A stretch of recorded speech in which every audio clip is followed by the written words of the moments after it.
What is heart? I wrote a book called The Results from the Heart.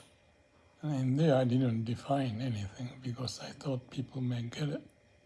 Or if you try to explain it, it's not going to be easy.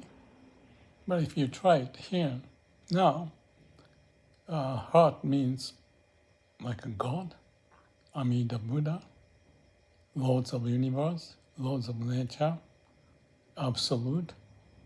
So when we live in our mind, it's all duality, good and bad, beautiful, ugly, right and wrong. And we struggle through to find the passage. But that passage or the path to live has to be based or connected to the heart. Because what's in the brain is like a mechanical processes. There's no heart in it. It's just logic